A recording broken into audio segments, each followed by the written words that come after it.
السلام علیکم ورحمۃ اللہ وبرکاتہ۔ الحمد للہ وکفی وسلام علی عبادہ الذین اصطفی، اما بعد۔ قال النبی صلی اللہ علیہ وسلم: ان الشمس والقمر آیتان من آیات اللہ۔ آج کے درس میں ہم لوگ جو فرائض کے علاوہ کچھ اور نمازیں ہیں ان کی حیثیت نفل نمازوں کی ہے، اور خاص موقع پر پڑھی جانے والی بعض نمازیں ان کے متعلق مسائل پڑھیں گے، جیسے نماز استخارہ ہے، سورج گرہن اور چاند گرہن کی نماز، اسی طریقے سے نماز استسقاء، بارش جب نہ ہو رہی ہو تو اس وقت جو نماز پڑھی جاتی ہے بارش طلب کرنے کے لیے، نماز استسقاء۔ اسی طریقے سے نماز اشراق اور چاشت اور صلاۃ الاوابین، اور اسی طریقے سے صلاۃ التسبیح، صلاۃ التوبہ، اور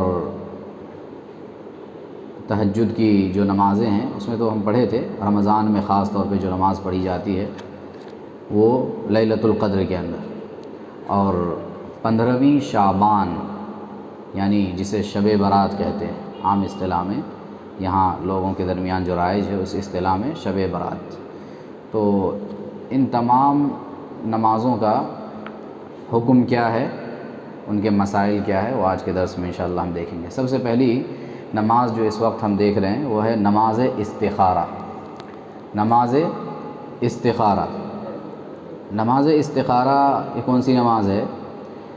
ایک ایسی نماز کہ ہمیں مثال کے طور پہ کوئی مسئلہ درپیش ہے، کوئی کام کرنا ہے، اب انسان تردد میں ہے، شک میں ہے، تذبذب میں ہے کہ یہ کام مجھے کرنا ہے کہ نہیں کرنا ہے۔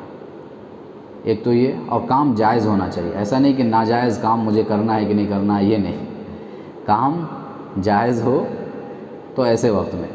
اسی طریقے سے دو کام ہیں، دونوں جائز ہے، لیکن دونوں میں سے کون سا بہتر رہے گا یہ اختیار کرنے کے لیے نماز استخارہ پڑھی جاتی ہے۔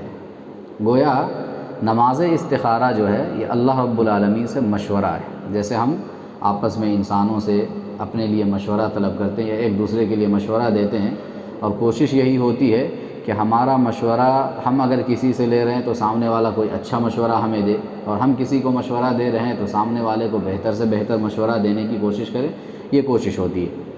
تو انسانوں کے ساتھ تو مشورہ کرنا چاہیے، کیونکہ تجربات بھی بہت ساری ہوتی ہیں لوگوں کے پاس، تو تجربات کی روشنی میں، ایکسپیرینس کی روشنی میں مشورے دیے جاتے ہیں تو اس میں فائدہ ہے۔ اور اللہ رب العالمین نے قرآن مجید میں کہا وَشَاوِرْهُمْ فِي الْأَمْرِ فَإِذَا عَزَمْتَ فَتَوَكَّلْ عَلَى اللَّهِ۔ پیارے نبی سے کہا گیا کہ آپ صحابہ کرام سے مشورے کیا کیجئے، مشورے کی اہمیت ہے، صحابہ کرام سے آپ مشورے کیا کیجئے، ایک دوسرے سے رائے پوچھا کیجئے، اور مشورہ اگر آپ کر رہے ہیں فَإِذَا عَزَمْتَ، جب مشورہ کسی ایک بات پہ سب لوگ متفق ہو گئے، پھر اس کے بعد آپ جب ارادہ کر لیے اس کام کے کرنے کا، فَتَوَكَّلْ عَلَى اللَّهِ، تو اللہ کی ذات پہ آپ بھروسہ کرتے ہوئے اس کام کو کر لیجئے، شروع کر دیجئے اس کام کو۔ اور مشورے کی اتنی اہمیت ہے کہ اللہ رب العالمین نے قرآن مجید میں پوری ایک سورت ہی اس کے نام سے نازل کر دی، سورۃ الشورى۔ سورۃ الشورى قرآن مجید کے اندر 25ویں پارے میں یہ سورت موجود ہے، سورۃ الشورى یعنی مشورے والی سورت۔ اس کے اندر بھی اللہ رب العالمین نے کہا وَأَمْرُهُمْ شُورَى بَيْنَهُمْ، کہ نیک لوگوں کے، متقیوں کے جو معاملات ہوتے ہیں وہ آپسی مشورے سے طے پاتے ہیں۔ تو مشورے کے اندر خیر ہے۔ ظاہر سی بات ہے کہ جہاں کئی لوگ موجود ہوں، کئی لوگ اگر کسی ایک بات پہ متفق ہو جاتے ہیں تو یقیناً اس کے اندر خیر ہوگا، بھلائی ہوگی، اچھائی ہوگی، تو اس لیے مشورے کے اندر خیر ہوتا ہے۔ تو جیسے ہم لوگوں سے مشورہ کرتے ہیں اپنے لیے، ویسے ہی اللہ رب العالمین سے جو مشورہ ہوتا ہے اسے نماز استخارہ کہا جاتا ہے۔ وہ اللہ سے مشورہ طلب کرنا ہے، تو اپنے معاملات میں، اور ظاہر سی بات ہے کہ سارے معاملات کو اللہ رب العالمین ہی بخوبی جاننے والا ہے، انسان جانے نہ جانے لیکن رب جانتا ہے، رب کو ہر چیز کا علم ہے۔ اس لیے اللہ رب العالمین کی جانب رجوع ہونا چاہیے۔ ایسے تذبذب کے عالم میں، تشویش کے عالم میں، شک کی حالت میں انسان کو کہ میں کیا کروں تو کون سا کام کروں، یہ کروں یا وہ کروں، یا کروں کہ نہیں کروں، اس طرح کا جب شک ہو تو اللہ کی جانب رجوع کرنا چاہیے، اللہ سے مشورہ طلب کرنا چاہیے۔ اس کے لیے کیا ہے؟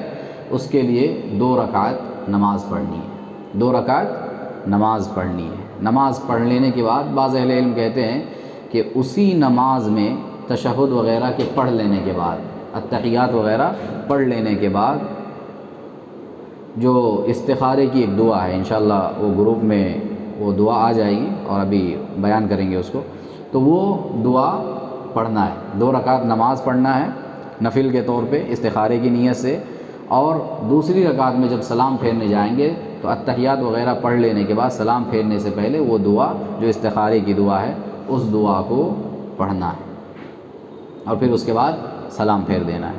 اس دعا کے اندر ایک مقام ہے جہاں پہ اپنے کام کا تذکرہ کرنا، ہم کیا کام کرنے جا رہے ہیں، کس چیز کے لیے استخارہ کر رہے ہیں، وہ کام کا تذکرہ وہاں پہ ہوگا۔ اور بعض اہل علم یہ بھی کہتے ہیں کہ نماز کے اندر نہیں بلکہ نماز کے بعد سلام پھیر لینے کے بعد، جیسے ہم عام طور پہ دعا کے لیے ہاتھ اٹھاتے ہیں، دعا کرتے ہیں، ویسے ہم اپنے ہاتھوں کو اٹھائیں گے دعا کے لیے، اور اس میں اللہ رب العالمین کی تعریف، پیارے نبی صلی اللہ علیہ وسلم پہ درود، اور پھر اس کے بعد یہ جو استخارے کی دعا ہے وہ استخارے کی دعا پڑھیں گے اس کے اندر۔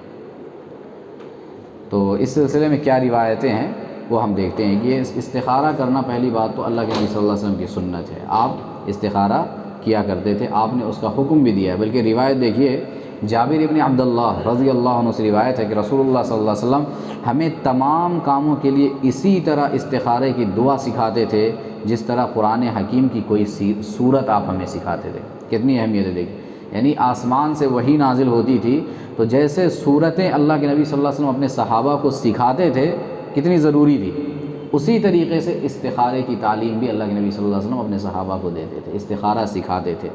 آپ فرماتے کہ جب کوئی آدمی کسی کام کا ارادہ کرے تو 2 رکعت نفل پڑھے، پھر نماز سے فارغ ہو کر کے یہ دعا پڑھے۔ کیا دعا ہے؟ تھوڑی طویل دعا ہے۔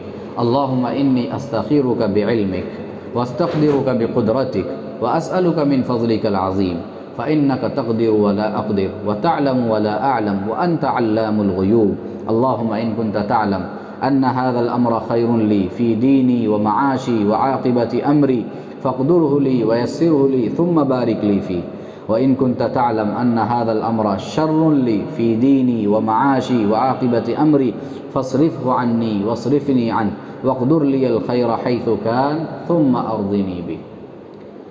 یاد ہے یہ دعا محسن؟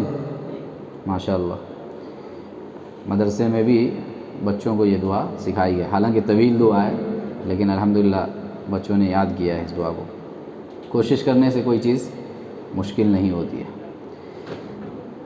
تو یہ جو دعا ہے استخارے کی دعا ہے۔ ترجمہ کیا ہے دیکھیے، اے اللہ بے شک میں اس کام میں تجھ سے تیرے علم کی مدد سے خیر مانگتا ہوں، اور حصول خیر کے لیے تجھ سے تیری قدرت کے ذریعے قدرت مانگتا ہوں، اور میں تجھ سے تیرا فضل عظیم مانگتا ہوں۔ بے شک تو ہر چیز پر قادر ہے اور میں کسی چیز پر قادر نہیں، تو ہر کام کے انجام کو جانتا ہے اور میں کسی کام کے انجام کو نہیں جانتا، تو تمام غیبوں کا جاننے والا ہے۔ اے اللہ اگر تو جانتا ہے کہ یہ کام جس کا میں ارادہ رکھتا ہوں میرے لیے، میرے دین، میری زندگی اور میرے انجام کار کے اعتبار سے بہتر ہے تو اسے میرے لیے مقدر کر دے، اسے آسان کر دے، پھر اس میں میرے لیے برکت پیدا فرما دے، اور اگر تیرے علم میں یہ کام میرے لیے، میرے دین، میری زندگی اور میرے انجام کار کے اعتبار سے برا ہے تو اس کام کو مجھ سے اور مجھے اس کام سے دور کر دے، اور میرے لیے بھلائی مہیا کر جہاں کہیں بھی ہو،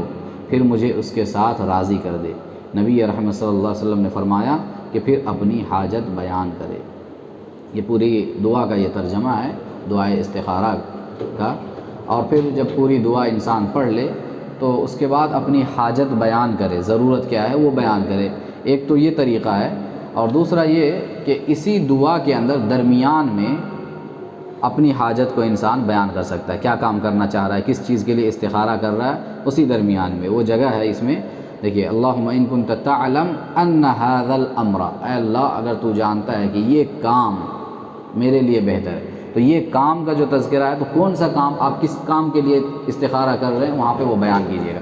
جیسے اس کی مثال اس سے پہلے درس میں اس موضوع پہ درس ہوا تھا تو بتایا گیا تھا، جیسے مثال کے طور پہ اب ایک آدمی ہے، بزنس کو لے لیجئے، بزنس کے اعتبار سے کہ اس کے پاس آپشن ہے، وہ چاہے تو وعلیکم السلام ورحمۃ اللہ وبرکاتہ، وہ چاہے تو ایک ہوٹل بھی کھول سکتا ہے، مثال کے طور پہ ہوٹل بھی کھول سکتا ہے، یا وہ چاہے تو اس کی جگہ پہ کارخانہ بھی کھول سکتا ہے، وہ چاہے تو اس کی جگہ پہ کوئی دکان بھی کھول سکتا ہے۔ تو یہ سارے آپشنز ہیں اس کے پاس، لیکن اس کا ذہن جو ہے متردد ہے، شک میں، کہ آخر ان تمام چیزوں میں بہتر کیا رہے گا اس کے لیے، خیر کس میں ہے، برکت کس میں ہے، فیوچر کے اعتبار سے اچھا کون سا ہوگا ان تمام چیزوں میں۔ انسان شک میں ہے کہ پیسہ تو ہے میرے پاس، کرنا تو ہے کچھ نہ کچھ، لیکن یہ جو تمام چیزیں ہیں، 2 یا اس سے زائد کام ہیں، اس میں سے کون سا میرے لیے بہتر ہوگا؟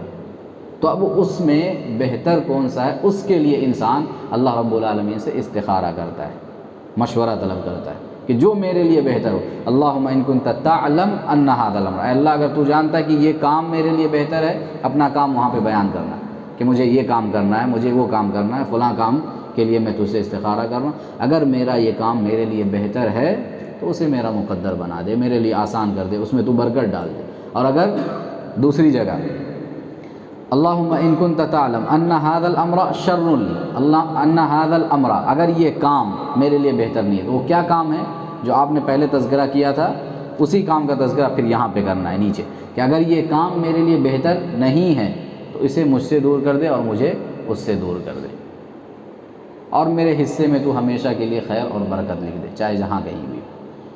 تو یہ ایک جگہ ہے۔ اور اسی طریقے سے ایک دوسری مثال آپ لے لیجئے، ایک اسٹوڈنٹ ہے مثال کے طور پہ، اب 10ویں کے بعد یا 12ویں کے بعد ڈگری کی بات آتی ہے نا، کہ کون سا کورس مجھے کرنا ہے، کون سا خاص سبجیکٹ مجھے لینا ہے، تو اب اس میں ذہن متردد ہے کہ اس کے سامنے میڈیکل بھی ہے، اس کے سامنے انجینئرنگ بھی ہے، اس کے سامنے لا بھی ہے، وکالت بھی ہے، تو اس طرح کی بہت ساری چیزیں ہیں اس کے سامنے، تو اس سب میں اس کے لیے بہتر کون سا ہوگا؟ ایک اسٹوڈنٹ جو ہے شک میں ہے، تردد میں ہے، تو اب استخارہ کرنا چاہیے۔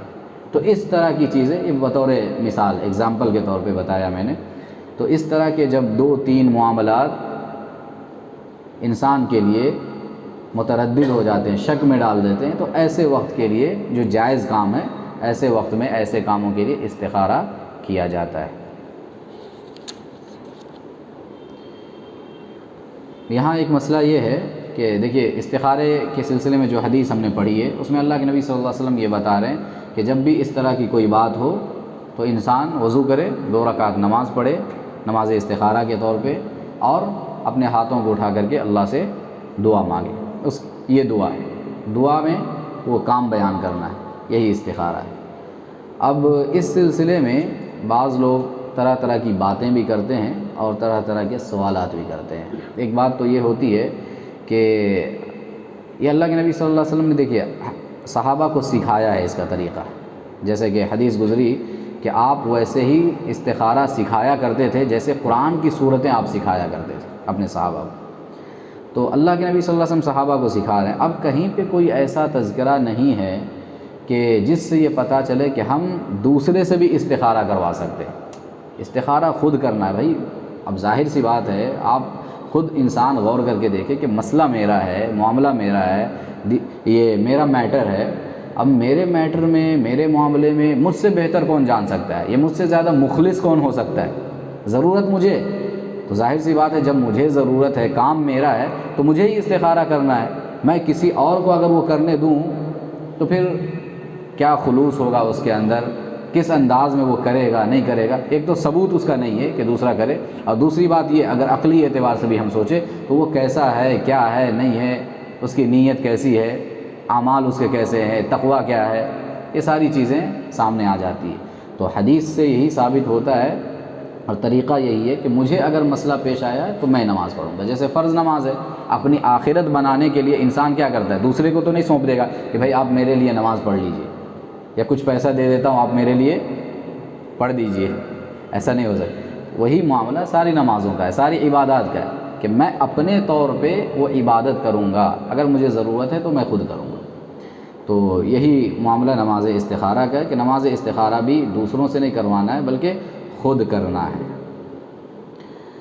ایک چیز یہ، اور دوسری بات یہ کہ نماز استخارہ کے ذریعے سے کیا ہوتا ہے، اللہ رب العالمین انسان کو صحیح چیز کی جانب رہنمائی کرتا ہے۔ یعنی اب جیسا کہ بتایا گیا کہ 2-3 کام ہے، انسان شک میں ہے تو نماز استخارہ پڑھے انسان اور پھر اس میں دعا کرے تو اللہ تعالیٰ رہنمائی کرتا ہے صحیح چیز کی طرف۔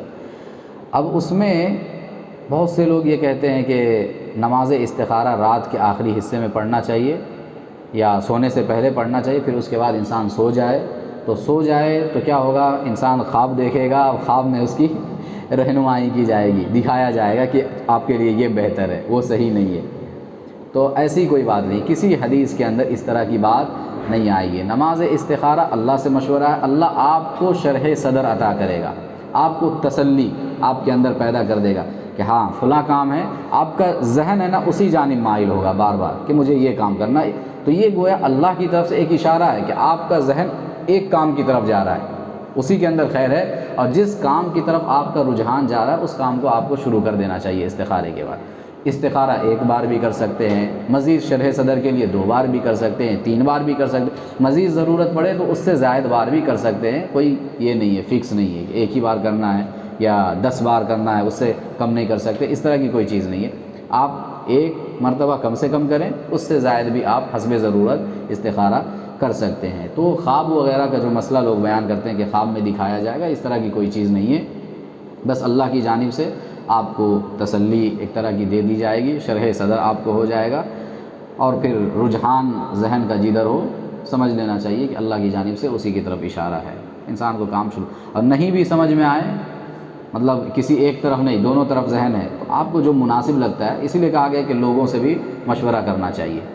شروع میں جیسے کہ کہا گیا تو اللہ کے ساتھ لوگوں سے بھی مشورہ کرے، اس کے ذریعے سے بھی اللہ رب العالمین رہنمائی کرتا ہے۔ ہاں، تو دعا کی برکت، نماز کی برکت تو انشاءاللہ حاصل ہوگی، اور لوگوں کا جو مشورہ ہوگا اس کے ذریعے سے بھی صحیح رہنمائی انسان کو مل جائے گی، وہ بھی گویا اللہ کی طرف سے ایک اشارہ ہے کہ آپ فلاں لوگوں سے فلاں سے آپ مشورہ کر لیجئے، تو وہ جو مشورہ دیں گے ہو سکتا ہے وہ بھی اللہ کی طرف سے اشارہ ہو کہ بھئی ان کا مشورہ یہ آپ اس پہ عمل کر سکتے ہیں۔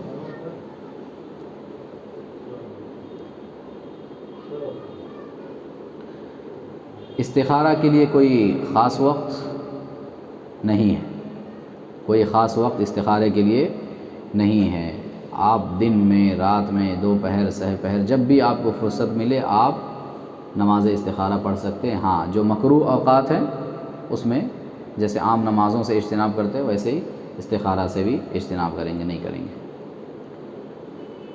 اس بارے میں کوئی سوال؟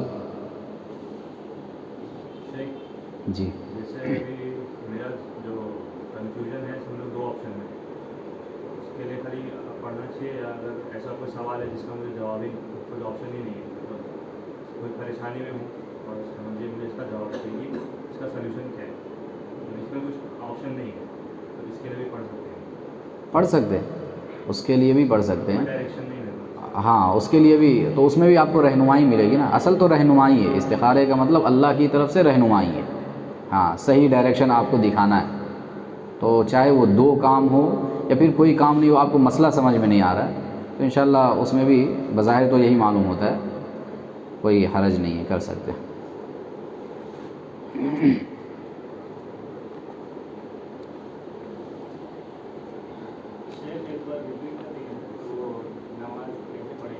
استخارے کی سادہ طریقہ، جیسے نارمل 2 رکعت کی نماز ہوتی ہے، وضو کریں، 2 رکعت استخارے کی نیت سے، نفل کی نیت سے 2 رکعت پڑھیں گے، اور پھر اس کے بعد اس میں جیسا کہ شروع میں بتایا تھا 2 چیزیں ہیں، اہل علم کہتے ہیں اس کی جو دعا ہے، نماز نارمل جیسے 2 رکعت پڑھتے ہیں ویسے ہی ہے، دعا میں طریقہ 2 طرح کا ہے۔ ایک یہ ہے کہ بعض اہل علم کہتے ہیں کہ جو تشہد ہے، تشہد کی دعا وغیرہ پڑھ لینے کے بعد سلام پھیرنے سے پہلے یہ جو استخارے کی دعا ہے اسی میں وہ دعا پڑھ لیں گے، ایک طریقہ ہے۔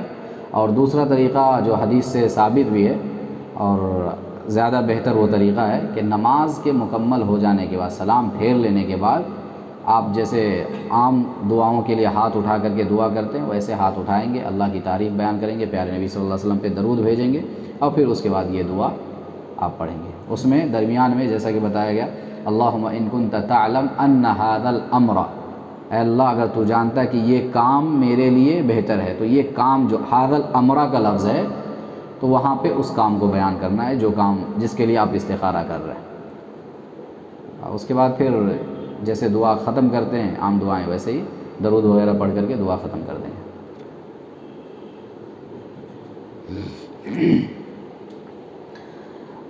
اس کے بعد نماز کسوف اور خسوف، سورج گرہن اور چاند گرہن کی نماز سنے ہیں کبھی راغب بھائی؟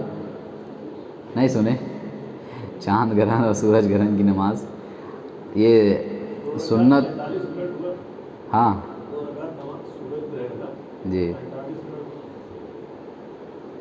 اللہ کے نبی صلی اللہ علیہ وسلم تو اور بہت لمبی پڑے تھے۔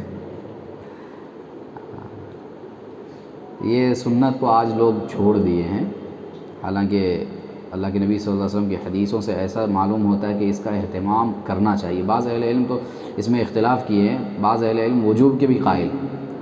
نماز کسوف جو ہے سورج اور چاند گرہن کی نماز، بعض اہل علم اس کے وجوب کے قائل ہیں کہ اس کو پڑھنا چاہیے، پڑھنا ضروری ہے، لیکن راجح قول تو یہ ہے کہ یہ سنت مؤکدہ ہے، واجب نہیں ہے۔ لیکن اللہ کے نبی صلی اللہ علیہ وسلم کا جو اہتمام تھا اس کو دیکھ کر کے اہل علم کہتے ہیں بعض کہ یہ واجب ہے۔ تو یہ ایک عظیم سنت ہے اللہ کے نبی صلی اللہ علیہ وسلم کی، آج لوگ اس کے اوپر دھیان نہیں دیتے ہیں، اور چاند گرہن ہوتا ہے، سورج گرہن ہوتا ہے، پھر ختم ہو جاتا ہے، کسی کو پتہ تک نہیں چلتا ہے، کبھی کبھار نیوز کو دیکھ کر کے سمجھ میں آتا ہے۔ تو بہرحال اس کا اہتمام ہونا چاہیے۔ یہ نماز کسوف اور خسوف یعنی سورج گرہن اور چاند گرہن کی جو نماز ہے، یہ کیوں پڑھی جاتی ہے اور کیسے پڑھی جاتی ہے؟ تو اس سلسلے میں پیارے نبی صلی اللہ علیہ وسلم کی ایک حدیث ہے، آپ نے فرمایا ان الشمس والقمر آیتان من آیات اللہ، کہ سورج اور چاند یہ دونوں اللہ کی نشانیوں میں سے ایک نشانی، دو نشانیاں ہیں اللہ کی نشانیوں میں سے۔ زمانہ جاہلیت میں کیا تھا کہ جب سورج گرہن ہوتا یا چاند گرہن ہوتا تو لوگوں کے عجیب عجیب تصورات تھے۔ لوگوں کا یہ سوچنا تھا کہ دنیا میں کسی بڑے شخص کی پیدائش سے یا کسی بڑے شخص کی وفات کی وجہ سے ایسا ہوتا ہے، سورج کو گرہن لگتا ہے یا چاند کو گرہن لگتا ہے، ایسا زمانہ جاہلیت میں لوگوں کا سوچنا تھا۔ تو یہ عقیدہ صحیح نہیں ہے۔ پیارے نبی صلی اللہ علیہ وسلم نے اسی لیے کہا ان الشمس والقمر آیتان من آیات اللہ، سورج اور چاند جو ہے یہ اللہ کی نشانیوں میں سے ایک نشانی ہے۔ اور یہ ایسا کیوں ہوتا ہے؟ سورج اور چاند اور سورج کا گرہن یہ آثار قدرت میں سے ہے، کسی کے مرنے جینے یا کسی اور وجہ سے نمودار نہیں ہوتے ہیں۔ اللہ کے نبی فرما رہے ہیں کہ کسی کے مرنے جینے سے یا کسی اور وجہ سے سورج اور چاند کو گرہن نہیں لگتا ہے، بلکہ اللہ اپنے بندوں کو اس کے ذریعے سے عبرت دلانا چاہتا ہے، عبرت دلانے کے لیے ایسا ہوتا ہے۔ اگر تم ایسے آثار دیکھو، پیارے نبی فرماتے ہیں اگر تم ایسے آثار دیکھو یعنی سورج اور چاند گرہن کا بھی دیکھو تو جلد از جلد دعا، استغفار اور یاد الہی کی طرف رجوع کرو۔ تو اس سے یہ پتہ چلا کہ یہ جو اہل جاہلیت کا تصور تھا کہ کسی کی پیدائش یا وفات کی وجہ سے ایسا ہوتا ہے، تو یہ صحیح نہیں ہے۔ بس اللہ رب العالمین کی نشانی ہے، اللہ کے قدرت کے مظاہر ہیں یہ سب۔ اللہ رب العالمین عبرت یہ دلانا چاہتا ہے کہ دیکھو جیسے تھوڑی دیر کے لیے اللہ تعالیٰ نے سورج کی روشنی کو روک لیا ہے، چاند کی روشنی کو روک لیا ہے، اگر اللہ چاہے تو آنے واحد میں اس سورج کو ہمیشہ کے لیے ختم کر دے، اس کی روشنی کو ہمیشہ کے لیے زائل کر دے۔ تو یہ تصور اپنے ذہن میں رکھنا ہے کہ ہم اس اللہ رب العالمین کے کنٹرول میں ہیں، اس کے قدرت کے نیچے ہیں، اس کے قابو میں ہیں، کہ جب وہ چاہے اس کائنات کو ختم کر سکتا ہے، ہمیں ختم کر سکتا ہے، جب چاہے قیامت برپا کر سکتا ہے۔ تو یہ تصور ہمیشہ انسان کے ذہن میں رہنا چاہیے، اس لیے یہ ساری چیزیں نمودار ہوتی ہیں وقتاً فوقتاً۔ اہل جاہلیت میں سے دیکھیے پیارے نبی صلی اللہ علیہ وسلم کے دور میں بھی حضرت ابراہیم جو اللہ کے نبی صلی اللہ علیہ وسلم کے بیٹے تھے، 3 بیٹے آپ صلی اللہ علیہ وسلم کو ہوئے اور تینوں بچپن میں وفات پا گئے، ان میں سے حضرت ابراہیم بھی تھے۔ وفات جب ان کی ہوئی تو بعض صحابہ چونکہ جاہلیت کے ایام قریب تھے، ابھی ابھی اسلام سے نکلے تھے، تو ابھی بھی جاہلیت کی کچھ چیزیں لوگوں کے اندر تصورات تھے جن پر اسلام نے واضح طور پہ کوئی روشنی نہیں ڈالی تھی، بتایا نہیں تھا اس کے بارے میں، تو کچھ اس طرح کی چیزیں تھیں۔ تو حضرت ابراہیم کی جب وفات ہوئی اللہ کے نبی صلی اللہ علیہ وسلم کے بیٹے کی، تو بعض صحابہ یہ کہنے لگے کہ یہ اس دن وفات کے دن سورج گرہن ہوا تھا، تو صحابہ کہنے لگے کہ یہ حضرت ابراہیم کی وفات پہ ہوا ہے، تو اللہ کے نبی صلی اللہ علیہ وسلم نے اس کی نفی فرمائی۔ آپ نے کہا کہ ایسی بات نہیں، یہ تو اللہ کی قدرت کی نشانیوں میں سے، کسی کے مرنے اور جینے سے یہ ظاہر نہیں ہوتا ہے، تو اس سے بھی اللہ کے نبی صلی اللہ علیہ وسلم نے اس کا انکار کر دیا۔ تو بہرحال سورج گرہن اور چاند گرہن یہ جو ہے اللہ کی نشانیوں میں سے ہے۔ جب ایسا ہو تو کیا کرنا چاہیے؟ اللہ کا ذکر کرنا چاہیے، دعا کرنا چاہیے، توبہ اور استغفار کرنا چاہیے، اللہ کی طرف لوٹنا چاہیے، اور لوٹنے کا طریقہ نماز سے بہتر کچھ اور نہیں ہو سکتا ہے۔ اس لیے اللہ کے نبی صلی اللہ علیہ وسلم نماز پڑھنے کا اہتمام کرتے تھے۔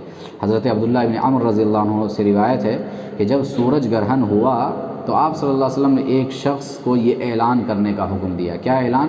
الصلاۃ جامعہ، نماز جمع کرنے والی ہے، یعنی نماز کی طرف سارے لوگ جمع ہو جائیں، یہ اعلان کیا گیا اللہ کے نبی صلی اللہ علیہ وسلم کی طرف سے، اور صحابہ کرام جمع ہوئے۔ صحیح بخاری اور صحیح مسلم کے اندر یہ روایت موجود ہے۔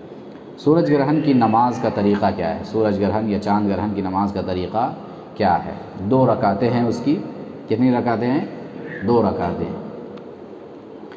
اب 2 رکعتوں کو کیسے ادا کرنا ہے؟ دونوں رکعتوں میں قرات جو ہوگی بہت طویل ہوگی، لمبی قرات ہوگی، جیسا کہ ابھی بتائے کہ 45 منٹ، کبھی اس سے پہلے جو ہوا تھا 45 منٹ نماز پڑھی گئی تھی 2 رکعت۔ تو آپ اندازہ لگائیے کہ کتنی طویل نماز ہوئی ہے، جبکہ اللہ کے نبی صلی اللہ علیہ وسلم اور عہد صحابہ کی نمازیں اگر ہم اٹھا کے دیکھیں تو سبحان اللہ ہماری نمازیں ان کے مقابلے میں کچھ بھی نہیں ہیں، اور لمبی قرات ہوتی تھی۔ اللہ کے نبی صلی اللہ علیہ وسلم تو پوری رات تہجد کی نماز ایک آیت پڑھتے پڑھتے گزار دیتے تھے، تو یہ اللہ کے نبی کی نماز ہوتی تھی۔ سورج گرہن وغیرہ کی نماز بھی ایسے ہی طویل ہوا کرتی تھی۔ اس میں 2 رکعت نماز ہے۔ 2 رکعت کا طریقہ پڑھنے کا کیا ہے؟ بغیر اذان اور بغیر اقامت کی نماز ہوگی۔ پہلی رکعت جب شروع ہوگی تو جیسے عام نماز ہم پڑھتے ہیں طریقہ وہی ہے، یعنی کہ تکبیر تحریمہ کے بعد ثنا پڑھنی ہے، سورہ فاتحہ پڑھنی ہے، اس کے بعد لمبی قرات کرنی ہے، طویل قرات۔ اللہ کے نبی صلی اللہ علیہ وسلم کے بعد ابھی ہم روایت دیکھیں گے، سورہ بقرہ کی تلاوت آپ صلی اللہ علیہ وسلم نے اس کے بقدر تلاوت کیا، سورہ بقرہ کے برابر۔ پھر رکوع کرنا ہے، قرات کے بعد رکوع بھی بہت لمبی کرنا ہے۔ اللہ کے نبی صلی اللہ علیہ وسلم اتنی لمبی رکوع کرتے تھے جتنا آپ قیام کیا کرتے تھے، اندازہ لگائیے کتنا لمبا رکوع ہوتا تھا آپ کا۔ تو پھر رکوع بھی اتنا ہی طویل۔ پھر رکوع کے بعد اٹھیں گے سمیع اللہ لمن حمدہ کہتے ہوئے، پھر ربنا لک الحمد پڑھیں گے، اور پھر اس کے بعد کیا کریں گے؟ سجدہ کریں گے؟ سجدہ نہیں کریں گے، پھر سے قرات شروع کر دیں گے۔ یہ طریقہ ہے نماز کسوف اور خسوف کا، سورج گرہن اور چاند گرہن کی نماز کا یہ طریقہ ہے کہ پہلی رکعت رکوع تک جب مکمل ہو جائے تو رکوع سے جب ہم اٹھتے ہیں، جس کو قومہ کہتے ہیں، اس کی دعائیں پڑھ لینے کے بعد پھر سجدے میں نہیں جائیں گے، بلکہ وہاں سے پھر قرات شروع کر دیں گے، اور راجح قول کے مطابق سورہ فاتحہ نہیں پڑھیں گے، سورہ فاتحہ کو چھوڑ کر کے دوسری قرات کریں گے۔ راجح قول یہی ہے۔ بعض اہل علم تو کہتے ہیں کہ سورہ فاتحہ بھی پڑھنی ہے، لیکن راجح قول جو ہے سورہ فاتحہ نہیں پڑھنی ہے، ڈائریکٹ دوسری قرات یا جہاں سے چھوڑے تھے اس کے بعد آگے پڑھ سکتے ہیں، تو وہ بھی قیام لمبا ہوگا، لیکن پہلا جو قیام تھا اس کے مقابلے میں اس کی بنسبت یہ جو دوسرا قیام ہے وہ تھوڑا سا مختصر ہوگا۔ پھر لمبا قیام ہوا، اس میں بھی قرات ہو گئی لمبی، پھر رکوع میں جائیں گے، پھر رکوع اتنا ہی لمبا، یعنی پہلا جو رکوع کیے تھے اس سے تھوڑا سا مختصر رکوع کریں گے۔ تو کتنی رکوع ہو گئے ایک رکعت میں؟ دو رکوع ایک رکعت کے اندر. پھر رکوع بھی جیسا کہ کہا گیا ویسے ہی لمبا کریں گے. پھر رکوع سے سر اٹھائیں گے سمیع اللہ لمن حمدہ کہتے ہوئے. اب کیا کریں گے؟ اب سجدے میں جائیں گے. ہاں ماشاء اللہ. اب سجدے میں جائیں گے. سجدہ بھی بہت طویل ہوگا، لمبا ہوگا، قیام کے برابر. پھر سجدے سے اٹھیں گے. جلسہ ہے، 2 سجدوں کے درمیان جو بیٹھک ہے وہ بھی بہت لمبا ہوگا. پھر اس کے بعد دوسرا سجدہ ہے، وہ بھی لمبا ہوگا لیکن پہلے کے بنسبت تھوڑا مختصر، پہلے سجدے کے مقابلے میں تھوڑا سا مختصر. پھر اس کے بعد 2 سجدے ہو گئے. اب اس کے بعد کھڑے ہوں گے دوسری رکعت کے لیے یا تیسری رکعت کے لیے؟ دوسری رکعت. نماز 2 ہی رکعت ہے. اب پہلی رکعت میں 2 قیام ہے نا. ہاں تو 2 سجدے ہو گئے. پھر اس کے بعد ہم دوسری رکعت کے لیے 2 سجدے کے بعد کھڑے ہوئے. تو ابھی جیسے دوسری رکعت ہم پڑھتے ہیں عام نمازوں میں ویسے ہی یہ رکعت بھی ہوگی. سورہ فاتحہ ہے، پھر اس کے بعد قرات ہے. اور قرات لمبی کرنا ہے لیکن پہلے جو 2 قرات کیے تھے، 2 قیام ہوا تھا، اس کے بنسبت تھوڑا سا مختصر ہوگا. پھر رکوع ویسے ہی لیکن پہلے کی بنسبت تھوڑا کم مختصر. پھر اس کے بعد رکوع سے سر اٹھائیں گے. پھر اس کے بعد کیا کریں گے؟ پھر قرات کریں گے. پھر قرات کریں گے پہلے کی بنسبت تھوڑا مختصر قرات. پھر رکوع کریں گے پہلے کی بنسبت کچھ مختصر. پھر رکوع سے سر اٹھائیں گے سمیع اللہ لمن حمدہ کہتے ہوئے، ربنا لک الحمد وغیرہ پڑھ کے پھر سجدے میں چلے جائیں گے. سجدہ لمبا، پہلے کی بنسبت تھوڑا مختصر. پھر جلسہ ہے، وہ بھی لمبا لیکن پہلے کی بنسبت مختصر. دوسرا سجدہ پہلے کی بنسبت مختصر. پھر اس کے بعد تشہد میں بیٹھیں گے اور تشہد کی جو دعائیں ہیں وہ ساری دعائیں پڑھ کر پھر سلام پھیر دیں گے. پھر اس کے بعد امام جو ہوگا وہ خطبہ بھی دے گا. تو یہ نماز خسوف اور کسوف کا طریقہ ہے. جی بولیے. تو یہ نماز کسوف اور خسوف کا طریقہ ہوا. اب دیکھیے اس سلسلے میں جو روایت ہمارے سامنے ہے، حضرت عبداللہ ابن عباس رضی اللہ عنہما سے روایت ہے کہ نبی رحمت صلی اللہ علیہ وسلم کے زمانے میں سورج گرہن ہوا. آپ نے باجماعت 2 رکعات نماز پڑھی. آپ نے سورۃ البقرہ تلاوت کرنے کی مقدار کے قریب لمبا قیام کیا، پھر لمبا رکوع کیا، پھر سر اٹھا کر لمبا قیام کیا. رکوع کے بعد قوما کرنے کی بجائے دوبارہ آپ نے قرات شروع کر دیا.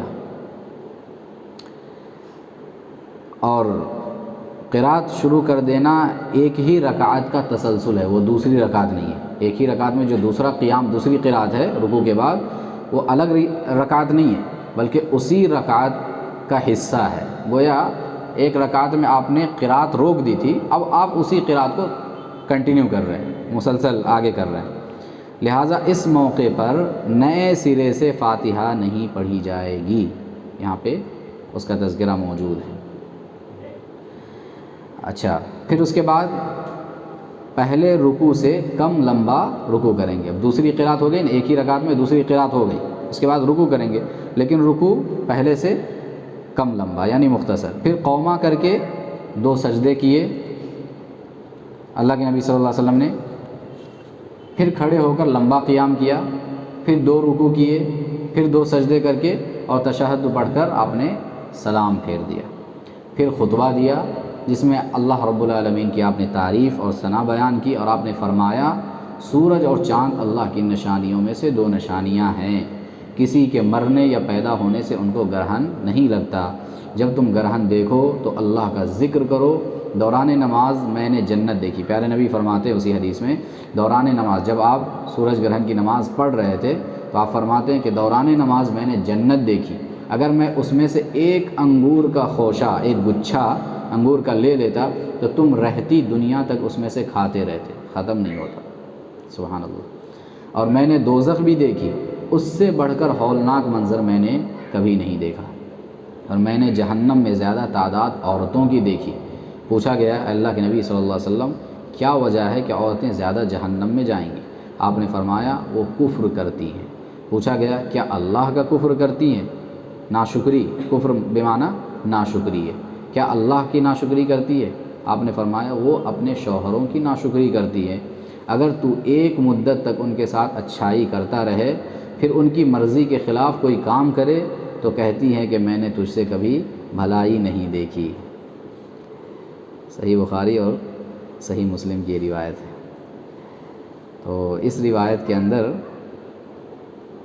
نماز کسوف اور خسوف کا طریقہ بیان کیا گیا ہے اللہ کے نبی صلی اللہ علیہ وسلم۔ روایتوں میں آتا ہے، ایک روایت جیسے اس کے نیچے ہے کہ اللہ کے نبی صلی اللہ علیہ وسلم جب سورج گرہن یا چاند گرہن ہوتا تو گھبرا جاتے تھے، پریشان ہو جاتے تھے۔ آپ کا گھبرانا کس وجہ سے تھا؟ آپ کا گھبرانا اللہ رب العالمین کے ڈر کی وجہ سے تھا۔ جیسا کہا گیا نا کہ یہ اللہ کی نشانیوں میں سے ہے، تو نشانی کا مطلب کیا ہے؟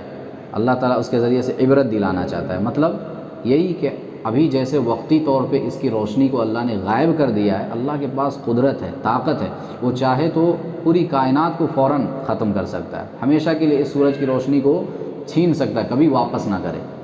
تو اللہ کا ڈر، اللہ کا خوف، اللہ کی عظمت اور جلالت کا احساس ایسا ہونا چاہیے۔ تو اللہ کے نبی صلی اللہ علیہ وسلم اسی وجہ سے گھبرا جاتے تھے، گھبرا اٹھتے تھے۔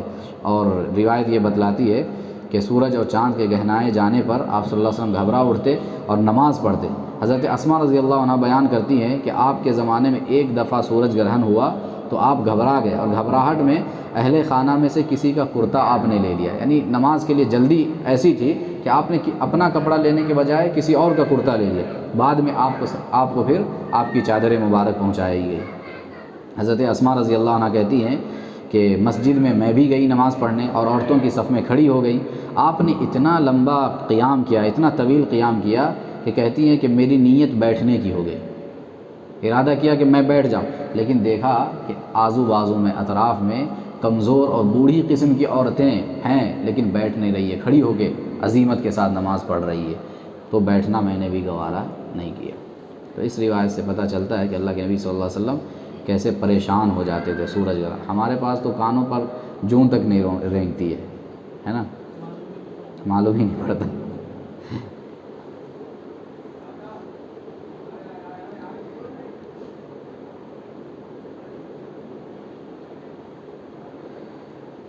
سارے بستی والوں کو، محلے والوں کو مل کر کے یہ نماز باجماعت پڑھنا چاہیے، عورتوں کو بھی پڑھنے کا اہتمام مسجد میں آ کر کے کرنا چاہیے، جیسے کہ یہ روایت حضرت اسماء رضی اللہ عنہ کی ابھی گزری ہے۔ جی کوئی سوال؟ اس کے بعد نماز استسقاء کا مسئلہ ہے۔ نماز جی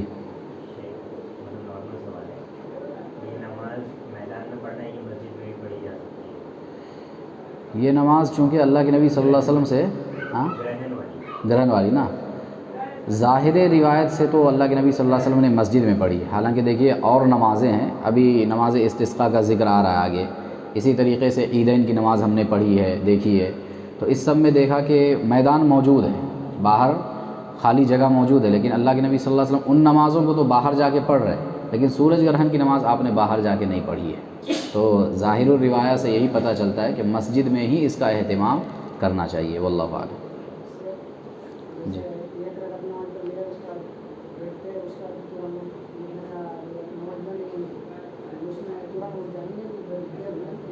جلسہ استراحت کا کہہ رہے ہیں؟ ہاں جلسہ استراحت تو کرنا ہے نا۔ ہاں 2 رکعت سلام پھیرنے کے بعد، 1 رکعت آپ نے پڑھی، اب دوسری کے لیے کھڑی ہونا ہے، تو کھڑے ہونے میں سجدے 2 سجدے کے بعد بیٹھنا ہے اور پھر اٹھنا ہے، یہ پوچھ رہے۔ تو بیٹھنے سے مراد ایک تو جلسہ استراحت ہے، جیسے ہم بیٹھتے ہیں تھوڑی دیر، مطلب کچھ وقفہ، کیونکہ اللہ کے نبی صلی اللہ علیہ وسلم بیٹھ کر کے اٹھا کرتے تھے کہ آپ کی ہر ہڈی اپنی اپنی جگہ پہ واپس آ جاتی تھی، تو یہ تو ایک بیٹھنا ہے۔ اگر اس سے لمبا قیام ہے یعنی بیٹھنا مراد ہے تو وہ ثابت نہیں ہے میرے خیال سے، کسی روایت میں اس طرح نہیں آیا ہوا ہے، اللہ اعلم۔ ہاں مجھے شاید یہ لگ رہا ہے کہ لمبا قیام کرنے کی وجہ سے تھکاوٹ کچھ ہو گئی ہوگی، یا کمر وغیرہ کچھ سیدھا کرنے کے لیے، ایسا کچھ نہیں، ثابت نہیں ہے اس طرح۔ نارمل جیسے جلسہ استراحت میں جتنی مقدار میں آدمی بیٹھتا ہے اسی مقدار میں بیٹھ کر کے اٹھ جائیں گے۔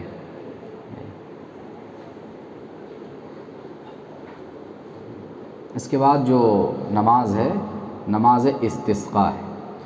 استسقاء کا لفظی معنی ہے پانی طلب کرنا یا پیاس بجھانے کے لیے پانی مانگنا۔ جب حالات خراب ہو جائیں، یعنی قحط سالی آ جائے، پریشانی آ جائے، پانی کی مقدار گھٹ جائے، کم ہو جائے، بارش کا نزول بند ہو جائے، اس طرح کی جو پریشانیاں ہیں، ایسی پریشانی جب آئے تو ایسے وقت میں یہ نماز پڑھنا مشروع ہے، پڑھنا چاہیے، اس کا اہتمام کرنا چاہیے۔ اس نماز کے لیے ویسے تو مسائل آگے آ رہے ہیں۔ انسان میدان میں جائے گا، جیسا کہ ابھی بھائی نے سوال کیا تھا، تو سورج گرہن اور چاند گرہن کے سلسلے میں میدان موجود ہونے کے باوجود بھی اللہ کے نبی صلی اللہ علیہ وسلم نے میدان کا رخ نہیں کیا، مسجد ہی میں صحابہ کو لے کر کے آپ نے نماز پڑھی۔ لیکن اس نماز کے لیے صراحت ہے کہ میدان میں جا کر کے اللہ کے نبی صلی اللہ علیہ وسلم صحابہ کو لے کر کے یہ نماز آپ نے ادا کی ہے۔ تو میدان میں جا کر کے ادا کرنا ہے، 2 رکعت ادا کرنا ہے، اور جیسے مطلب 2 رکعت والی جو نماز ہے، عید کی نماز ہو یا جمعہ کی نماز ہو، جیسے وہ نمازیں ہیں اسی طریقے سے بغیر اذان اور بغیر اقامت کے یہ 2 رکعت ادا کرنا۔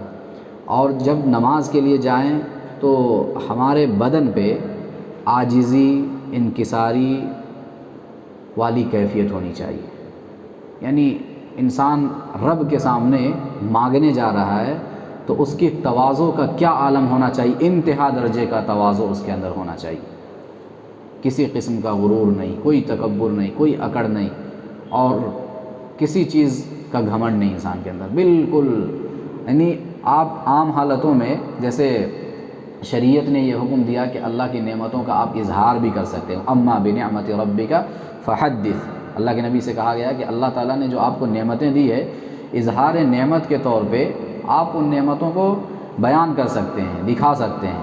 اچھا کپڑا ہے، اللہ نے آپ کو مال دولت دیا ہے، آپ اچھا کپڑا استعمال کیجئے، اچھا کھائیے، اچھا پیجئے، تو اظہار نعمت کے طور پر ان چیزوں کا اظہار غلط نہیں ہے، اچھا ہے، بہتر ہے، اللہ کو پسندیدہ ہے۔ لیکن اس حالت میں انسان کو پوری طریقے سے عاجزی کے ساتھ جانا چاہیے۔ نعمت کا اظہار بھی اس وقت بظاہر جو احادیث ہیں، اللہ کے نبی صلی اللہ علیہ وسلم کی جو کیفیت تھی، صحابہ کی جو کیفیت تھی، اس سے یہی پتہ چلتا ہے کہ نعمتوں کا اظہار بھی اس طریقے سے نہیں کرنا چاہیے اس وقت جیسے ہم عام حالات میں کرتے ہیں، یعنی پوری عاجزی، انکساری، تواضع، حتی الامکان انسان جیسے اپنے آپ کو گویا جھکا لیا ہے، اس طرح کی کیفیت ہونی چاہیے۔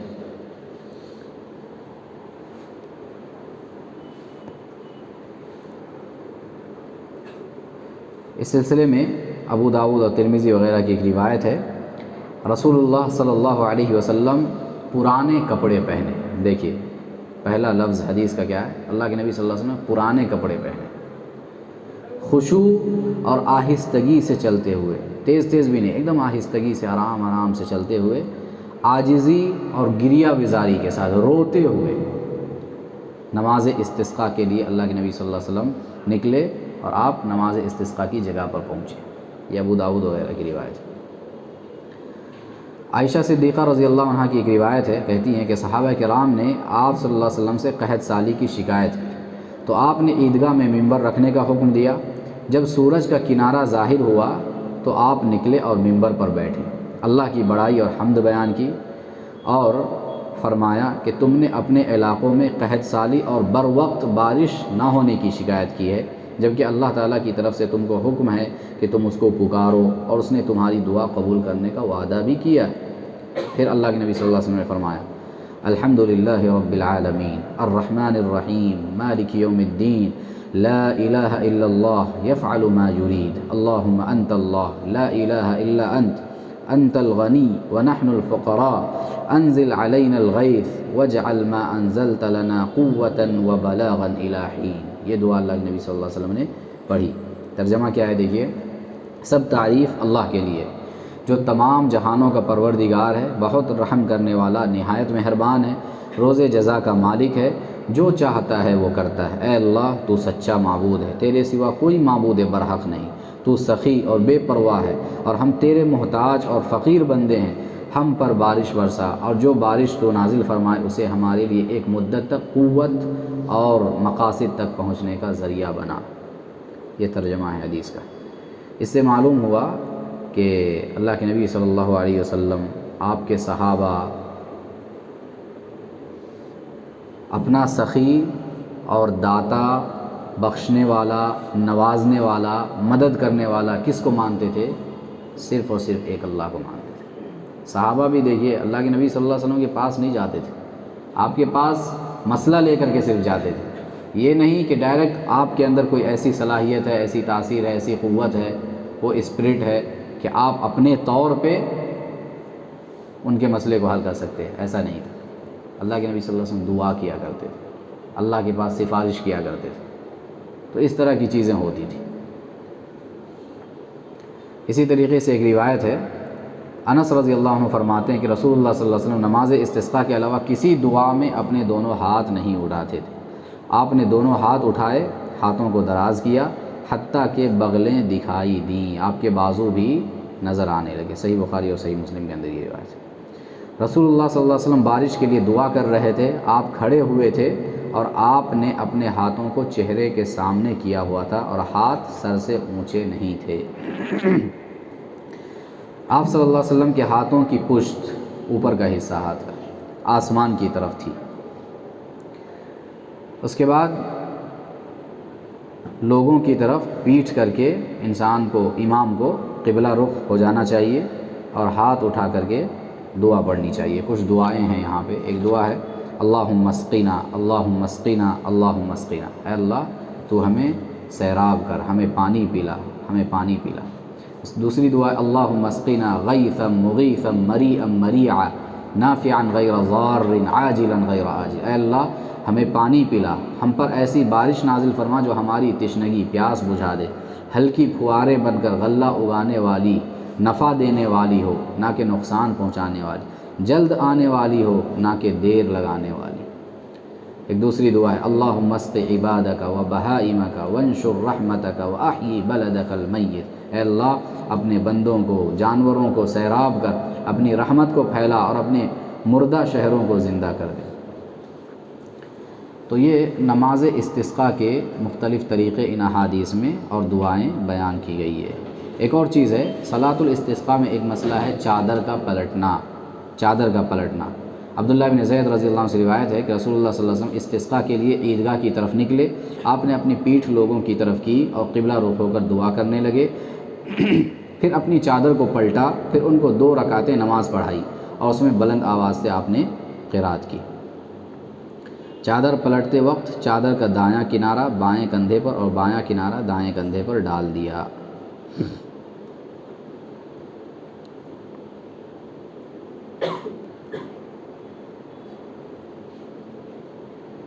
ایک روایت ہے کہ اللہ کے نبی صلی اللہ علیہ وسلم نے خطبے سے پہلے نماز پڑھائی۔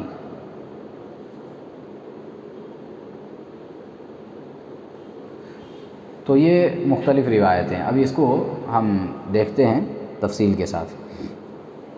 2 رکعت جیسے عام نماز ہم پڑھتے ہیں ویسے ہی بغیر اذان اور بغیر تکبیر کے، عاجزی انکساری کے ساتھ تمام لوگوں کو میدان کی طرف جانا چاہیے، کھیتوں کھلیانوں کی طرف جا کر کے یہ نماز ادا کرنا چاہیے۔ امام جو ہو اختیار ہے اس میں، نماز سے پہلے بھی خطبہ دے سکتے ہیں، نماز کے بعد بھی خطبہ دے سکتے ہیں، اختیار۔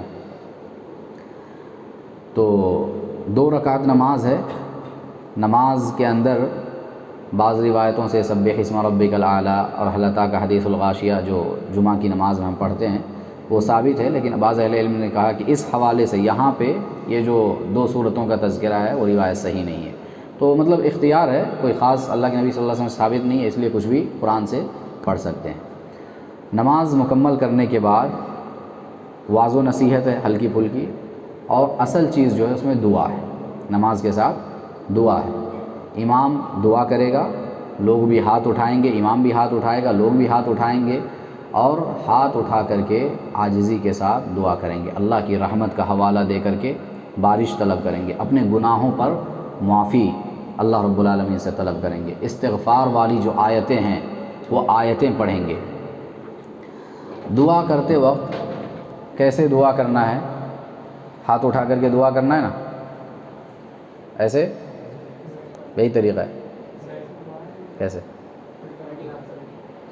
ہاں، نماز استسقاء میں جو دعا کی جاتی ہے، یعنی استسقاء بارش طلب کرنے کے لیے جو دعا کی جاتی ہے، اس میں ہاتھ الٹ دینا ہے۔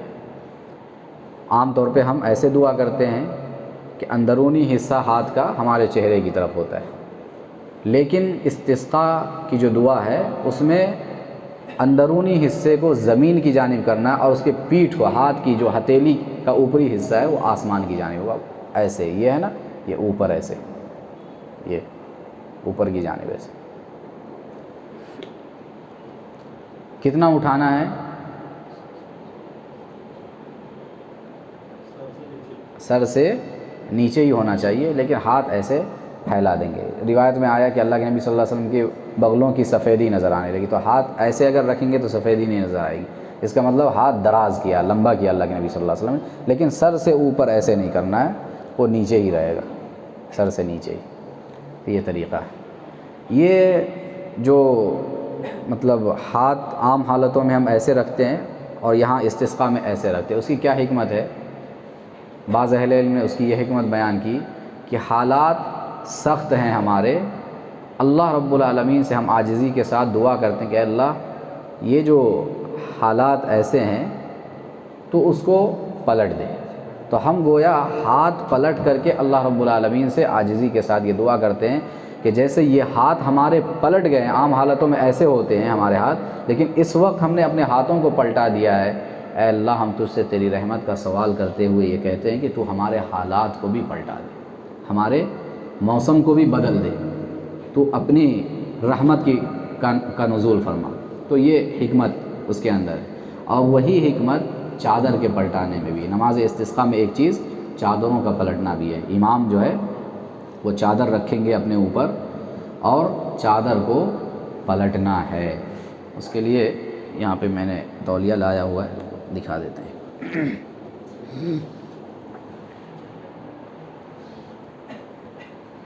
یہ ہے جیسے اس کو کچھ کرنا ہے،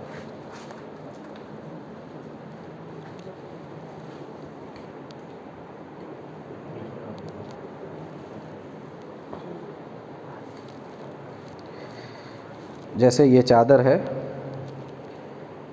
دعا کر رہے ہیں تو اس میں دو چیزیں ثابت ہیں دعا میں، ایک تو امام جو ہے مقتدی کی طرف گھوم کر کے بھی دعا کرے گا، اور پھر دعا کرتے کرتے دعا ہی کی حالت میں وہ قبلہ رخ ہو جائے گا، قبلہ رخ ہوگا اور قبلہ رخ ہو کر کے دعا مزید دعائیں کرے گا، اسی طریقے سے یہ ہاتھ ایسے ہی رہیں گے، مزید دعائیں کرے گا، اور پھر اس کے بعد آخر میں دعا کے اپنے چادر کو امام پلٹے گا۔ چادر کو پلٹنے کے دو تین طریقے اہل علم نے بیان کیے، کچھ مشکل ہے، ایک طریقہ ہے جو بہت آسان ہے، اور بس اصل مقصد یہ ہے کہ حالت جو بدلنے والی بات ابھی ہم نے کہی ہے نا، تو اس طریقے سے چادر کو کسی بھی طریقے سے پلٹ دیا جائے، اس کا اندرونی حصہ اوپر آ جائے اور اوپری حصہ اس کے اندر چلا جائے۔ تو ایک طریقہ جو آسان طریقہ ہے وہ یہ ہے کہ بائیں طرف کا جو حصہ ہے، نچلا حصہ، وہ دائیں کندھے پہ آ جائے گا، اور دائیں طرف کا جو حصہ ہے چادر کا وہ بائیں کندھے پہ آ جائے گا۔ تو اس کے لیے یہ طریقہ ہے، دیکھیے جیسے ہم نماز کی حالت میں ہیں، اب دعا ہماری ہو گئی، نماز کی حالت میں نہیں، نماز کے بعد دعا کر رہے ہیں، تو دعا ہماری ہو گئی مکمل، اس کے بعد امام جو ہے اپنے چادر کا یہ سرا پکڑے اور پھر ایسے پکڑ لے پیچھے سے، یہ جیسے ایک کنارہ یہ ہے، ایک ہاتھ میں ایسے پکڑ لے، ایک ہاتھ سے اس کو ایسے پکڑ لے، اب اس کو پیچھے سے ایسے پلٹا دیا جائے، پلٹ گیا، صحیح ہے؟ دیکھیے اور ایک بار، ظاہر جو ہے وہ باطن یعنی اندر طرف چلا جائے گا، اور جو اندر ہے وہ اوپر آ جائے گا، تو آپ اس کو ایسے پکڑیں گے، پہلے اس کو پکڑ لیا جائے پیچھے سے اور اس کو آگے سے ایسے پکڑ لیا جائے، دونوں کنارے پکڑ کر کے اس کو دائیں طرف لانا ہے پیچھے سے اور اس کو بائیں طرف لانا ہے۔ یہ آ گیا، یہ آ گیا۔ ہاں الٹا نہیں ہو رہا ہے؟ کیا بات کر رہے؟ نہیں ہوا؟ ایک منٹ، اب ہوا؟ ہاں سچ میں؟ ہاں اچھا یہ اوپر، ہاں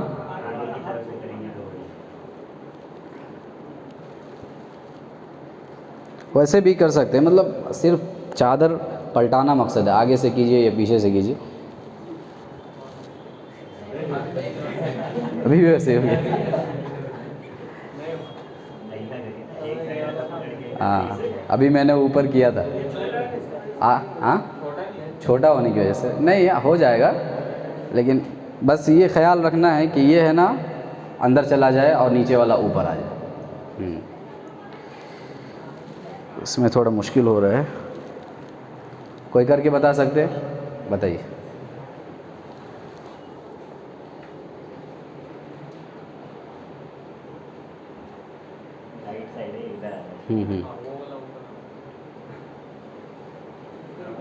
برابر ایک بار اور کیجیے، نہیں اس سے کوئی مسئلہ نہیں، ہاں الٹا ہونا چاہیے۔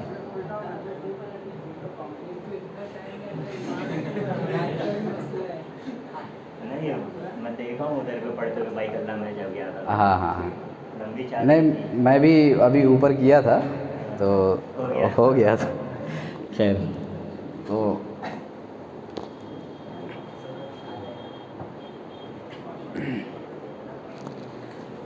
تو یہ چادر پلٹنا ثابت ہے اللہ کے نبی صلی اللہ علیہ وسلم سے، اور اس کا جو یہ ہے حکمت اس کے اندر یہی بیان کی گئی کہ جیسے ہم اس چادر کو پلٹ رہے ہیں، اللہ تو ہمارے حالات کو، موسم کو بدل دے، پلٹ دے۔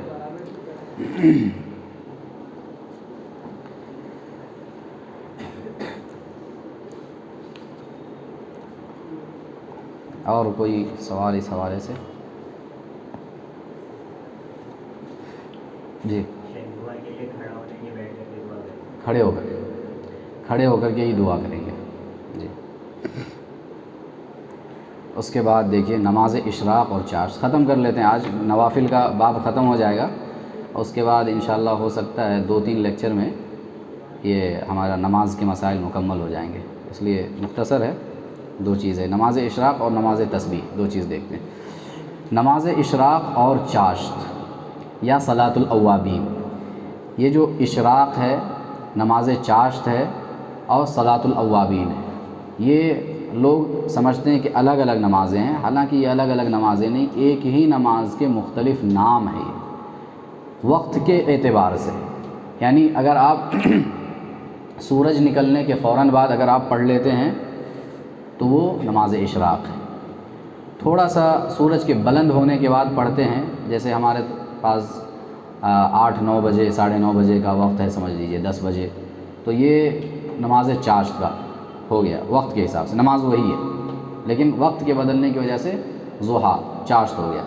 اور اگر اسی کو اور تاخیر سے ادا کرتے ہیں، جیسے سورج کے ڈھلنے سے کچھ پہلے، جیسے 12:30 بجے اگر زوال کا وقت ہے تو آپ نے 11:30 12 بجے پڑھی ہے، 11 بجے پڑھی ہے، تو یہ جو ہے صلاۃ الاوابین کہا جائے گا۔ تو یہ ایک ہی نماز ہے، وقت کے بدلنے کی وجہ سے ان کا جو ہے نام بدل گیا ہے بس۔ تو نماز اشراق کی فضیلت کیا ہے؟ پیارے نبی صلی اللہ علیہ وسلم فرماتے ہیں کہ اللہ تعالیٰ فرماتا ہے، اے آدم کے بیٹے، خالص میرے لیے 4 رکعتیں اول دن میں پڑھ لے، یعنی اشراق کی، میں تجھ کو اس دن کی شام تک کفایت کروں گا۔ شام تک کفایت کرنے کا مطلب کیا ہے؟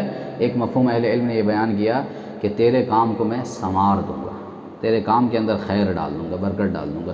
یہ نماز اشراق کی فضیلت ہے۔ ایک اور روایت ہے کہ انس بن مالک رضی اللہ عنہ کہتے ہیں پیارے نبی صلی اللہ علیہ وسلم نے فرمایا جس نے فجر کی نماز جماعت سے پڑھی پھر سورج نکلنے تک بیٹھا اور اللہ کا ذکر کرتا رہا، سورج نکلنے کے بعد 2 رکعت نماز پڑھی، اس کے لیے حج اور عمرے کے برابر ثواب ہے۔ آپ صلی اللہ علیہ وسلم نے فرمایا، یعنی راوی کہتے ہیں پورے حج اور عمرے کا، اللہ کے نبی فرما رہے ہیں کہ اس کو حج اور عمرے کا جو ثواب میں نے بتایا ہے وہ ناقص ثواب نہیں، پورے حج اور عمرے کا۔ 3 مرتبہ اللہ کے نبی فرماتے ہیں پورے حج اور عمرے کا، پورے حج اور عمرے کا، یعنی کتنی بڑی فضیلت ہے کہ انسان نماز فجر پڑھنے کے بعد اپنی اسی جگہ پہ بیٹھا ہوا ہے اور ذکر و اذکار میں لگا ہوا ہے۔ آدھا گھنٹے کے آس پاس کا وقت ہوتا ہے، 35-40 منٹ یا 45 منٹ، تو انسان بیٹھا ہوا ہے، لگا ہوا ہے ذکر و اذکار میں، اور پھر سورج کے نکلنے کے بعد وہ نماز ادا کر لیتا ہے 2 رکعت، تو اس کی یہ فضیلت پیارے نبی فرما رہے ہیں کہ پورے حج اور عمرے کا ثواب اس کو حاصل ہوتا ہے۔ تو یہ بہت بڑی فضیلت ہے جس کو حاصل کرنے کی مجھے اور آپ کو کوشش کرنی چاہیے۔ یہ نماز اشراق ہے۔ اور نماز چاشت کی فضیلت کیا ہے؟ ایک روایت ہے ابو ذر رضی اللہ عنہ سے روایت ہے، پیارے نبی فرماتے ہیں کہ ہر آدمی پر لازم ہے، ضروری ہے کہ اپنے جسم کے ہر جوڑ کے بدلے صدقہ و خیرات کرے۔ بس سبحان اللہ کہنا صدقہ ہے، الحمدللہ کہنا صدقہ ہے، لا الہ الا اللہ کہنا صدقہ ہے، اللہ اکبر کہنا صدقہ ہے، نیکی کا حکم دینا بھی صدقہ ہے، برائی سے کسی کو روکنا یہ بھی صدقہ ہے۔ اور پیارے نبی فرماتے ہیں کہ ان تمام چیزوں سے صرف ضحیٰ کی 2 رکعتیں کافی ہو جاتی ہیں۔ یعنی آپ اتنا سارا کام کیجئے، اس کے بدلے میں صرف 2 رکعت نماز پڑھ لیجئے، آپ کے سارے صدقہ و خیرات پورے ہو گئے، اور آپ کی جوڑ جو ہے، جو 360 جوڑ ہے جسم کے اندر، ہر ایک پہ جیسا کہ صدقہ واجب ہے کہا، تو یہ 2 رکعت نماز سب جوڑ کی طرف سے بطور صدقہ کافی ہو جائے گی۔ اور اوابین وغیرہ کی بھی وہی فضیلت ہے۔ وقت دیکھیے، ایک روایت میں آیا کہ پیارے نبی صلی اللہ علیہ وسلم نے فرمایا کہ اوابین کی نماز کا وقت وہ ہے جس وقت اونٹ کے بچے کے پاؤں گرم ہو۔ تو اب پاؤں اگر جانوروں کے یا انسانوں کے گرم ہوں گے تو کب ہوں گے؟ ظاہر سی بات ہے کہ سورج بلند ہو جائے گا اور زمین اس کی تپش سے گرم ہو جائے گی، تبھی پاؤں گرم ہوگا۔ تو گویا صلاۃ الاوابین یہ دوپہر کے وقت ہے، یعنی زوال سے پہلے کا جو وقت ہوتا ہے وہ وقت ہے۔ چاشت کی جو نماز ہے اس کی کتنی رکعتیں ہیں؟ 4 رکعتیں ہیں۔ 2 نہیں پڑھ سکتے؟ کم سے کم 2 رکعت ہے، 4 بھی ثابت ہے، اور اللہ کے نبی صلی اللہ علیہ وسلم سے 8 بھی ثابت ہے۔ فتح مکہ کے دن اللہ کے نبی صلی اللہ علیہ وسلم نے 8 رکعت چاشت کی نماز پڑھی تھی۔ تو 2، 4 یا 8، یا روایت کو اگر سامنے رکھیں تو ایسا لگتا ہے کہ 2 رکعت کر کے آپ 8 تک پڑھ سکتے ہیں، واللہ اعلم۔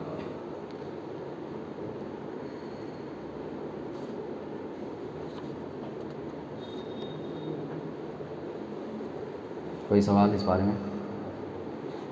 اس کے بعد دیکھیں نماز تسبیح، صلاۃ التسبیح جس کو کہتے ہیں، ہے معلوم کسی کو صلاۃ التسبیح؟ نہیں معلوم؟ صلاۃ التسبیح، ایسے تو اس سلسلے میں اختلاف ہے کہ پڑھنا ہے کہ نہیں پڑھنا ہے۔ بہت سی روایتیں آئی ہیں، اس میں سے اہل علم نے روایتوں کو صحیح بھی قرار دیا ہے، اور بعض اہل علم نے ان روایتوں کو صحیح نہیں کہا ہے۔ لیکن جو اہل علم صحیح قرار دیتے ہیں وہ محققین علماء ہیں، اور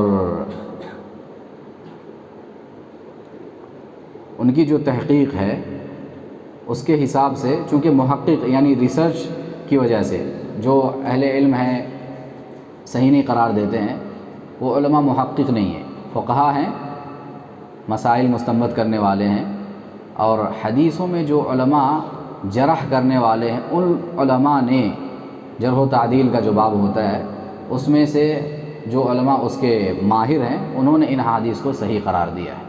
تو اہل علم کہتے ہیں کہ اگر نہیں بھی ان کی بات نہیں بھی لی جائے تو پھر بھی اتنی روایتیں اس بارے میں آئی ہے کہ سب روایتوں کو اگر جمع کر لیا جائے تو اتنے راویوں کا کسی ایک جھوٹ پہ جمع ہونا ممکن نہیں ہے۔ تو اگر اتنی ساری روایتیں آئی ہیں تو کہیں نہ کہیں وہ جو روایت ہے سب مل کر کے ایک دوسرے کو تقویت پہنچاتے ہوئے وہ حسن لغیرہ ہی تک یہ روایت پہنچ جاتی ہے۔ تو جس سے ثابت یہ ہوتا ہے کہ صلاۃ التسبیح جو ہے پڑھ سکتا ہے انسان۔ پڑھنا چاہے تو پڑھ سکتا ہے، بلکہ پڑھنے کی کوشش انسان کو کرنا چاہیے۔ اس سلسلے میں ایک روایت ہے، دیکھیے حضرت عبداللہ ابن عباس رضی اللہ عنہما سے روایت ہے کہ نبی اکرم صلی اللہ علیہ وسلم نے عباس بن عبد المطلب رضی اللہ عنہ اپنے چچا کو کہا کہ اے چچا عباس، کیا میں آپ کو کچھ عطا نہ کروں، آپ کو کچھ عنایت نہ کروں، آپ کو کوئی تحفہ پیش نہ کروں؟ کیا میں آپ کو 10 اچھی خصلتوں والا نہ بنا دوں کہ جب آپ یہ عمل کریں تو اللہ ذوالجلال آپ کے اگلے پچھلے پرانے نئے انجانے میں اور جان بوجھ کر کیے گئے تمام چھوٹے بڑے پوشیدہ اور ظاہر گناہ معاف فرما دے؟ اور وہ کیا ہے؟ آپ نے فرمایا کہ وہ یہ ہے کہ آپ 4 رکعات نفل اس طرح ادا کریں کہ ہر رکعت میں سورہ فاتحہ اور کوئی دوسری سورت پڑھیں۔ جب آپ اس قرات سے فارغ ہو جائیں، سورہ فاتحہ کے علاوہ جو قرات آپ قرآن سے کریں گے، وہ قرات ہو جانے کے بعد، اس سے فارغ ہو جانے کے بعد قیام ہی کی حالت میں یہ کلمات 15 بار کہیں۔ کون سے کلمات؟ سبحان اللہ والحمد للہ ولا الہ الا اللہ واللہ اکبر، 4 کلمات، سبحان اللہ والحمد للہ ولا الہ الا اللہ واللہ اکبر، یہ قیام ہی کی حالت میں قرات سے فارغ ہونے کے بعد 15 مرتبہ۔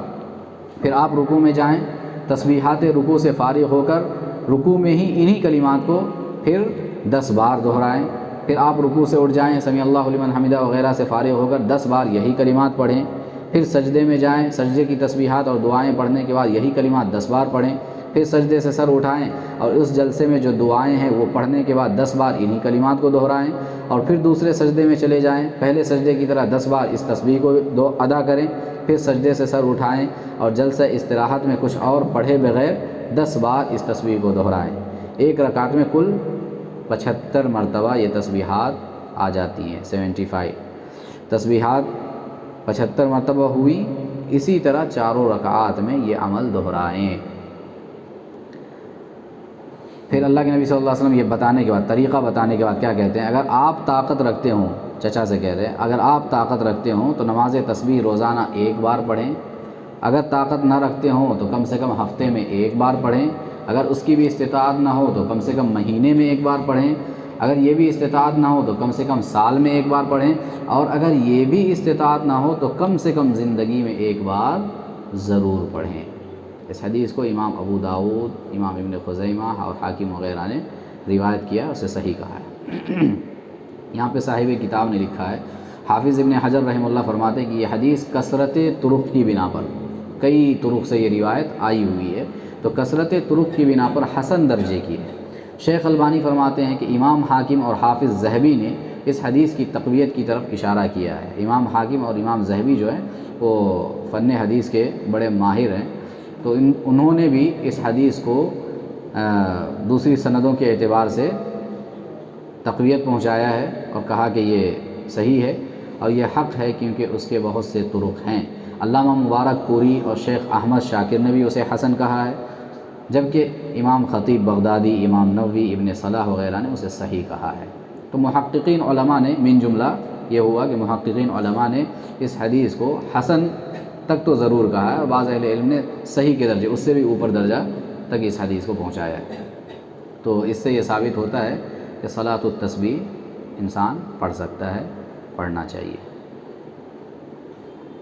کیا صلاۃ التسبیح کی جماعت ہو سکتی ہے؟ صلاۃ التسبیح کی جماعت نہیں ہو سکتی ہے۔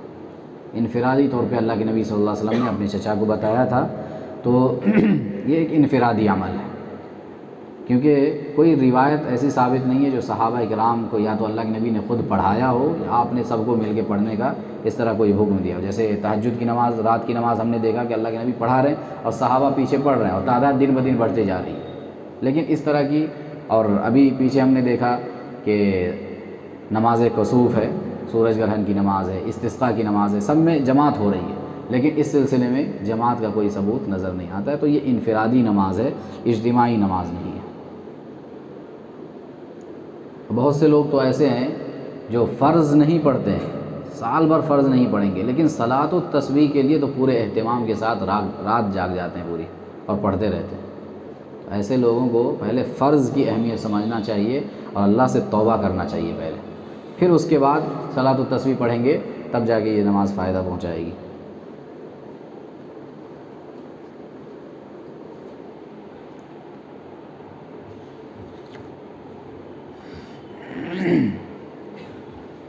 کے بعد صلاۃ التوبہ.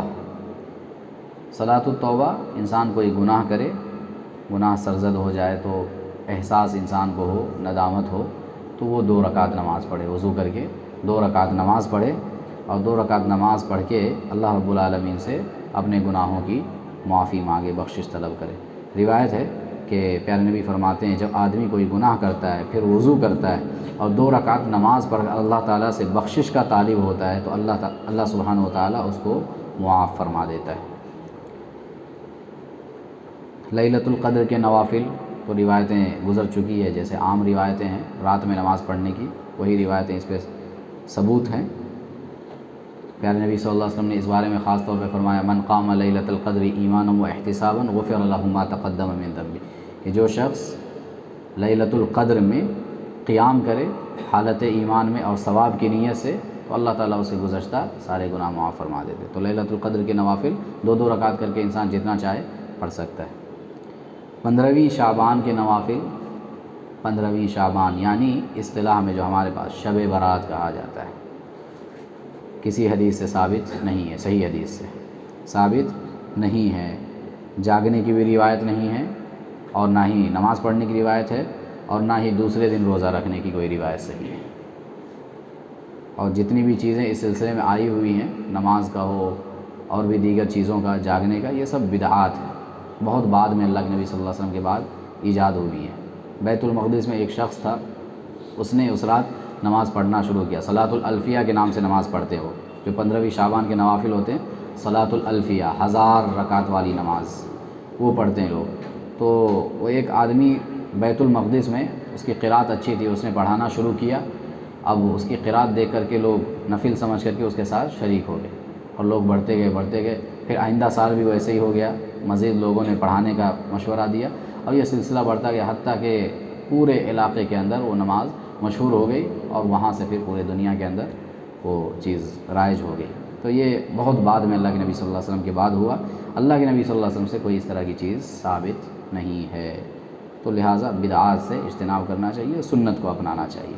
اگر کوئی ہر رات باقاعدہ اٹھ کر کے نماز پڑھتا ہے، تہجد کا اہتمام کرتا ہے، اگر وہ شخص اس رات پڑھے تو اس میں کوئی حرج نہیں ہے، کیونکہ وہ ہمیشہ اس کا عمل ہے. لیکن خاص طور پہ اس رات میں جاگنا، اللہ کے نبی صلی اللہ علیہ وسلم سے اس کا ثبوت چاہیے، دلیل چاہیے. بغیر دلیل کے وہ جاگنا صحیح نہیں ہوگا. واللہ اعلم. ٹھیک ہے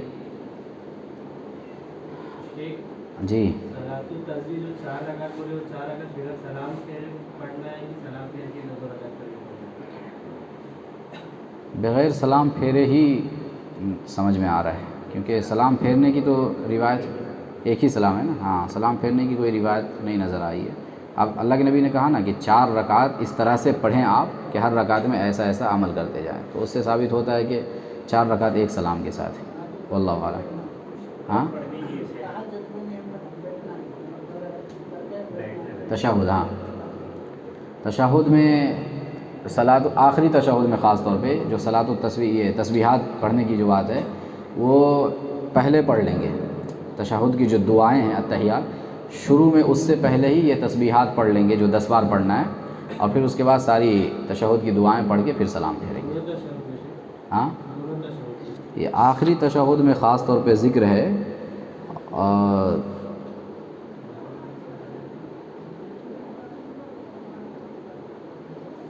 ہاں دونوں تشہد میں ویسے ہی رہے گا، بظاہر تو وہی معلوم ہوتا ہے. واللہ عالم. یہاں پہ نوٹ میں صاحب کتاب نے لکھا ہے کہ نماز تسبیح میں تسبیحات تشہد میں التحیات سے پہلے پڑھیں بخلاف دوسرے ارکان کے.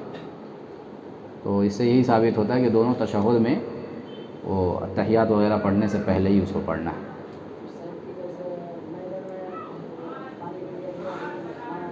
جی. نماز سے پہلے بھی ایک روایت آئی تھی نا کہ نماز سے پہلے بھی واعظ و نصیحت کی بات ہے، خطبہ ہے، اور دعا جو ہے وہ نماز کے بعد ہی ہے. دعا نماز کے بعد ہے، اور اس دعا کے اندر مطلب خطبے کے اندر تو توبہ استغفار والی آیتیں پڑھ کر کے لوگوں کو ابھارنا ہے امام کو، اور پھر اس کے بعد ہے نا توبہ استغفار کرنا ہے. ہاں تو وہ نماز کے بعد دعا ثابت ہے. جی ہاں امام صاحب کا. دوسرا اگر کوئی لے کے گیا تو وہ بھی پلٹ سکتے ہیں، لیکن امام مطلب اللہ کے نبی صلی اللہ علیہ وسلم کے بارے میں تذکرہ آتا ہے، ہاں مقتدیوں کے بارے میں تو کچھ ایسا آثار نہیں نظر آئے. ٹھیک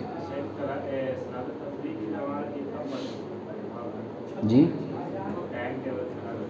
کوئی ٹائم نہیں ہو اس کا، کبھی بھی پڑھ سکتے.